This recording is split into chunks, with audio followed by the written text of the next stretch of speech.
അലങ്കോലപ്പെട്ട് കിടക്കുന്ന കിച്ചനെ ഇതാ ഇതുപോലെ ഡീപ് ക്ലീൻ ചെയ്ത് സെറ്റാക്കിയിട്ടെടുത്താലോ. Welcome back to my YouTube channel life of Sarfeena. കാണുന്നതാണ് എൻ്റെ സ്റ്റോറേജ് സ്പേസ്. കാണുന്ന സ്റ്റാൻഡ് മോൻക്കൊരു വാർഡ്രോബ് ഉണ്ടായിരുന്നു. ആ വാർഡ്രോബിൻ്റെ ക്ലോത്തൊക്കെ കളഞ്ഞു, സിബൊക്കെ പൊട്ടി ക്ലോത്തൊക്കെ കളഞ്ഞിട്ട് അതിൻ്റെ ഉള്ളിൽ നിന്ന് ആ സ്റ്റാൻഡൊക്കെ എടുത്തിട്ട് ഒരു സ്റ്റോറേജ് സ്പേസ് ആക്കി മാറ്റിയതോടെ. പിന്നെ കുപ്പികളെ കാര്യങ്ങളൊന്നും ഒന്നും നോക്കണ്ട. സ്റ്റോറേജ് ചെയ്യുന്ന സംഭവങ്ങളൊക്കെ പലതരത്തിൽ പല മോഡലിലൊക്കെ ഉള്ള കുപ്പികളാണ്. എന്നാലും കുഴപ്പമില്ല, എനിക്ക് സ്റ്റോർ ചെയ്യാൻ പറ്റിയിട്ടുണ്ട് എല്ലാ സാധനങ്ങളും. അതിനനുസരിച്ച് കുപ്പികളൊക്കെ ഞാൻ അവിടെ നിന്നൊക്കെ സംഘടിപ്പിക്കും. ക്യാഷ് കൊടുത്തിട്ടൊന്നും വാങ്ങിച്ചിട്ടില്ല കേട്ടോ. പിന്നെ കുറേ ഉമ്മമ്മ പണ്ട് എടുത്ത് വെച്ചിട്ടുണ്ടായിരുന്നു. ബ്രൂ കോഫി കിട്ടീൻ്റെ ബ്രൂ കോഫി വാങ്ങിച്ചിട്ട് ആ ബോട്ടിൽ ഉമ്മമ്മ ചൂടുവെള്ളത്തിലിട്ട് അതിൻ്റെ സ്റ്റിക്കറൊക്കെ കളഞ്ഞിട്ട് അത് ക്ലീൻ ചെയ്ത് വെച്ചിട്ടുണ്ടായിരുന്നു. അത് ആർക്കും ഇതുവരെ യൂസ്ഫുള്ളായിട്ട് കിട്ടിയിട്ടില്ല. ഇത്താത്തമാർക്കൊന്നും കിട്ടിയിട്ടില്ല. അപ്പം ഞാൻ വീട് മാറിയപ്പോഴാണ് അതെനിക്ക് കിട്ടിയത്. അപ്പോൾ ഞാൻ അതിലൊക്കെ കുറേ സ്പൈസസും കാര്യങ്ങളൊക്കെ ഇട്ട്, ഉലുവ, ജീരകം, അങ്ങനത്തെ കുറേ ചെറിയ ചെറിയ സാധനങ്ങളൊക്കെ ഇട്ടിട്ട് ഞാനത് ഒരു സെറ്റാക്കി വെച്ചിട്ടോ. പിന്നെ നമുക്കുള്ളതിൽ വെച്ചിട്ട് നമ്മൾ സന്തോഷിക്കണാടോ ഏറ്റവും നല്ലത്. നമ്മൾ മറ്റുള്ളവരത് കണ്ടിട്ട് നമ്മൾ ആഗ്രഹിച്ചിട്ടുണ്ടെങ്കിൽ ശരിയാവില്ല. പിന്നെ നമ്മൾ നന്നായിട്ട് ഹാർഡ് വർക്കും ചെയ്യണം കേട്ടോ. അപ്പോൾ ഹാർഡ് വർക്ക് ചെയ്താൽ കിട്ടാത്ത കാര്യങ്ങളായിട്ടൊന്നുമില്ല. അപ്പം നമ്മൾ മാക്സിമം ഹാർഡ് വർക്ക് ചെയ്യുക, നമ്മൾ ആഗ്രഹിച്ച കാര്യങ്ങൾ നമ്മൾ സാധിച്ചെടുക്കാൻ നോക്കുക. അത്ര തന്നെ ഉള്ളൂ. ലൈഫല്ലേ, എല്ലാവർക്കും ഒരുപോലെ ആവണമെന്നില്ലല്ലോ. അപ്പോൾ ഉള്ളത് കൊണ്ട് ഓണം പോലെ ആക്കാം നമുക്ക്.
രാത്രി ഉറങ്ങുന്നതിന് മുന്നേ നമ്മൾ കിച്ചണ് ഫുൾ ക്ലീൻ ചെയ്ത് പാത്രങ്ങളൊക്കെ കഴുകി വെച്ച് കിടന്നുറങ്ങിയിട്ട് മോർണിംഗിൽ എണീറ്റ് ആ കിച്ചണ് കാണുമ്പോൾ ഉണ്ടല്ലോ, നല്ല പോസിറ്റീവ് എനർജി ആയിട്ട് ആ സമയത്ത് നമുക്ക് വരാം. പിന്നെ നമുക്കൊന്നും ആലോചിക്കേണ്ടി വരില്ല. ഫുഡ് ഉണ്ടാക്കാനുള്ള കാര്യങ്ങളിലേക്ക് വേഗം പെട്ടെന്ന് തന്നെ നമുക്ക് കിടക്കാൻ പറ്റും. കാരണം വേറെ പണിയൊന്നും ഇല്ലല്ലോ, പാത്രം കഴുകാനില്ല ആദ്യം, അതൊന്നുമില്ല, ഉണ്ടാവില്ലല്ലോ. അപ്പോൾ ക്ലീൻ ചെയ്ത കിച്ചണിലേക്ക് നമ്മൾ ഡയറക്റ്റ് പോയിട്ട് ഫുഡ് ഉണ്ടാക്കുന്ന അത്രയല്ലേ ഉണ്ടാവുള്ളൂ. അപ്പോൾ അതിനൊരു പ്രത്യേക സുഖാട്ടോ ആ ക്ലീൻ ചെയ്ത കിച്ചണിലേക്ക് നമുക്ക് മോർണിംഗിൽ കയറി വരുമ്പോൾ.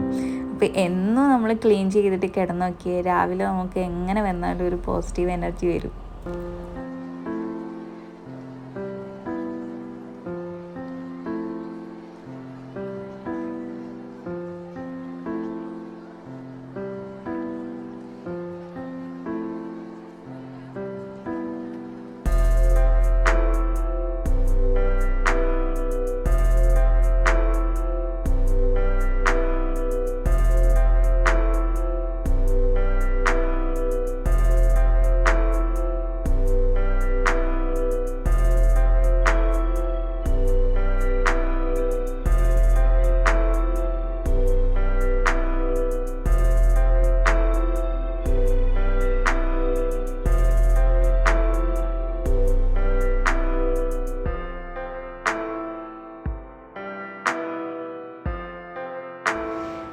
നമ്മളെ കിച്ചണ് നമ്മളെ കയ്യിലുള്ള കാര്യങ്ങളൊക്കെ വെച്ചിട്ട് മോഡിഫൈ ചെയ്തെടുക്കുമ്പോൾ ഡെയിലി ക്ലീൻ ചെയ്ത് വെച്ചാൽ തന്നെ ഒരു പ്രത്യേക ഭംഗിയാണ് കാണാൻ. അതിന് കൂടുതൽ അലങ്കാരമോ അങ്ങനത്തെ കാര്യങ്ങളൊന്നും വേണ്ട.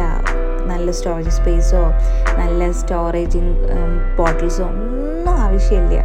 നമ്മളെന്നും ക്ലീൻ ചെയ്താൽ മതി. ആ ക്ലീൻ ചെയ്യുന്നതിൽ തന്നെ നമ്മളെ കിച്ചനെ കാണാൻ ഒരു പ്രത്യേക ഭംഗി ഉണ്ടാവും. കബോർഡും കാര്യങ്ങളൊന്നും ഇല്ലാത്ത എൻ്റെ കിച്ചൺ കണ്ടില്ലേ, ഞാൻ സ്റ്റോറേജൊക്കെ ഉണ്ടാക്കിയത് കയ്യിലുള്ള കാര്യങ്ങളൊക്കെ വെച്ചിട്ട് ഞാൻ ഉണ്ടാക്കിയത്.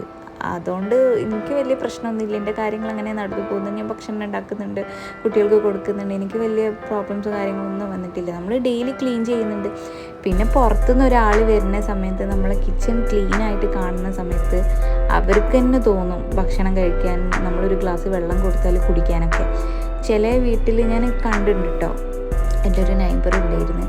ആ നൈബറെ വീട്ടിലേക്ക് ഞാൻ കയറുന്ന സമയത്ത് തന്നെ ഭയങ്കര ഒരു വൃത്തിഹീനമായിട്ടുള്ളൊരു ഭയങ്കര സ്മെല്ലാട്ടോ. അപ്പോൾ അവരെ കിച്ചണിൽ തന്നെ എനിക്ക് കയറാൻ തോന്നില്ല. കാരണം അവർ തരുന്ന കാര്യങ്ങളും എനിക്ക് കഴിക്കാനും തോന്നില്ല, കുടിക്കാനും തോന്നില്ല, വീട്ടിലധികം ഇരിക്കാനും പറ്റില്ല. അപ്പോൾ വേഗം പോകാനാണ് തോന്നുക. അപ്പോൾ നമ്മൾ ക്ലീൻ ചെയ്തിട്ടാൽ നമുക്കും ആരോഗ്യത്തിന് നല്ലതാണ്. പിന്നെ അതുമാത്രമല്ല, പുറത്തുള്ളവർ വന്നാലും നമ്മളെ കുറ്റം പറയില്ല.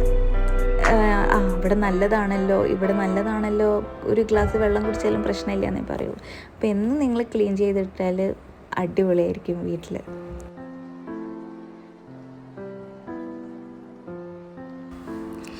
അങ്ങനെ കിച്ചൺ ക്ലീനിങ് ഒക്കെ കഴിഞ്ഞു. ഇനി നിങ്ങളോട് പറയാനുള്ളത്, നമ്മുടെ മനസ്സും ശരീരവും വീടും പരിസരവും എന്നും വൃത്തിയായി സൂക്ഷിച്ചാൽ നമുക്ക് എന്നും പോസിറ്റീവ്നെസ്സേ ഉണ്ടാവുള്ളൂ, യാതൊരു ടെൻഷനും ഉണ്ടാവില്ല.